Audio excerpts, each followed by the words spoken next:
Hello friends, मी नगरमधून बोलते. Delicate पार्लरमधून. तर आम्ही करतोय मेकअपची प्रॅक्टिस. तर मला फक्त एवढंच बोलायचं आहे की मेकअप करायला गेलं ना, पाऊस तर आपल्याला असं वाटतं की खूप सोपं आहे बाबा, आपण हे करू शकतो, इझिली करू शकतो. पण असं काही नाही आहे.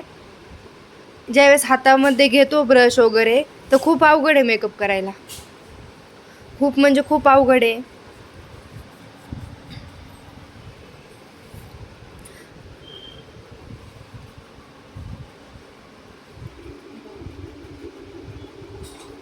ही आम्ही आयशॅडोची प्रॅक्टिस करतोय.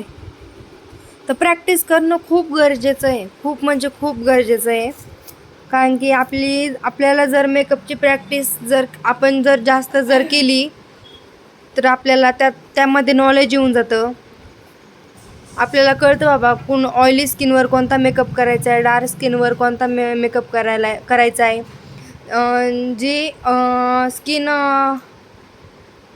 म्हणजे जास्त ऑइली पण नाही, जास्त डार्क पण नाही, नॉर्मल स्किन असेल ना, तर त्याच्यावरती पण आपल्याला समजलं पाहिजे की बाबा मेकअप कसा करायचा आहे.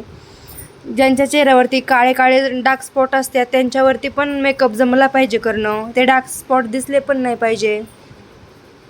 हे पण खूप गरजेचं आहे. नुसतं आय मेकअप येऊन उपयोग नाही, किंवा नुसतं फाउंडेशन चेहऱ्यावर ब्लेंडरनी जर केलं तर ते पण उपयोगाचं नाही आहे. आपल्याला ते पण जमलं पाहिजे. पहिल्यांदा जर मेकअप करायचं म्हटलं की पहिल्यांदा आपण चुकणारच आहेत. कुणाला पण तूप खाल्ल्यावर उपका येत नाही. तर त्याच्यासाठी प्रॅक्टिस अतिशय महत्त्वाची आहे. तर ह्या मुली प्रॅक्टिस करतात आय मेकअपची. तर कसं वाटतं जुलेखाताई तुम्हाला ब्रश चालवायला? अवघड आहे. अवघड आहे. ठीक आहे, प्रॅक्टिस करा, होऊन जाईल दमादमानी. तर मेकअप करणं ना खूप अवघड आहे. मेकअप करणे म्हणजे आपण कलरशी खेळणे. तुम्ही पहा एकदा जाळामध्ये पण आपल्याला सगळे कलर दिसून येतात. फायर नाही का, त्याच्यामध्ये तुम्हाला सगळे कलर दिसून येतील. चल बाई, मत येतं झालंय. छान दिसतंय. ताईंचं छान दिसतंय. ताईंचं छान दिसतंय. ही तर जरा जमलं नाही मला. तर दोन्हीमध्ये फरक पहा तुम्ही. हात दे ना, हात द्या तुमचा. ये ना पुढं, नीट द्या ना, असं सर्व असं असं करा ना.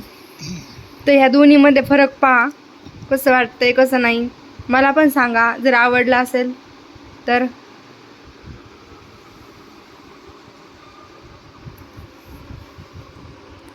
तर मला तर आवडलं आहे बाबा, कारण की यांची फर्स्ट टाईमच आहे. पण त्यांनी फर्स्ट टाईम करून पण छान केलेलं आहे. तर तुम्हाला सांगा कसं वाटतंय कसं नाही.